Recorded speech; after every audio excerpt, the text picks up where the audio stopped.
Good evening, everyone. So, I've noticed a flood of questions on my social feeds recently. Ahmed, they say, why weren't you at King Charles's coronation? I thought I'd take this opportunity to set the record straight and give you the reasons why I gave it a miss. First up, the invitation. I definitely received one. But you know, the Brits and their tea habits, right? So, the invitation somehow ended up as my favourite coaster for my cuppa.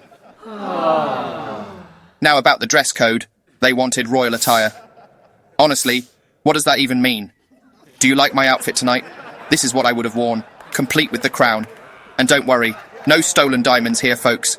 I found this entire ensemble in a thrift store for a cool British £10. The length of the ceremony was another issue.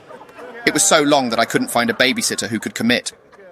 I tried explaining it was a once-in-a-lifetime event, but all I got was, sorry, but The Crown is on Netflix. Can you believe it? The real coronation is happening. But they'd rather watch the dramatised version on Netflix. Talk about messed up priorities. And here's a fun fact. I actually threw my back out practicing the bow. There I was, bending over like a pretzel, and pop! I just couldn't straighten up again. It was a toss-up between not showing up at all or making an appearance and getting stuck mid-bow like a malfunctioning bobblehead. I thought it was better to save my dignity and stay home. But let's be honest, I've always found it hard to bow to people whose, let's face it, smells just as bad as mine. I mean, we all love the same beans, right? Shouldn't we all be bowing to each other? And talking of bowing, all his school life Charles dreamt of making his bullies kneel before him one day, and finally when the day came, they were all dead. Life. And here's something you may not know. My homeland was on the receiving end of the colonial era. We've seen enough British influence, and I won't lie, there's a lingering bitterness. So, the idea of celebrating the same monarchy that my ancestors had to deal with.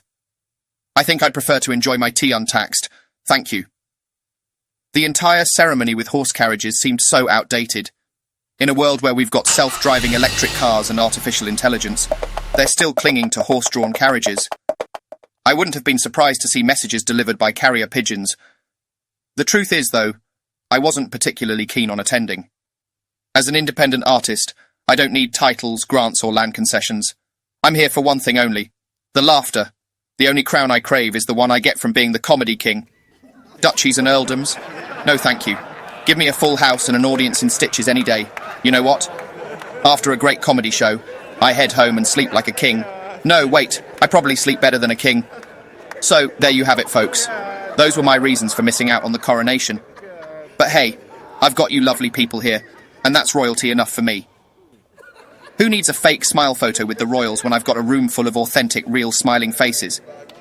In the end, we're all just people. And let's face it, royal or not, our shit all smells the same. So here's to us, the real kings and queens of the world. Good night.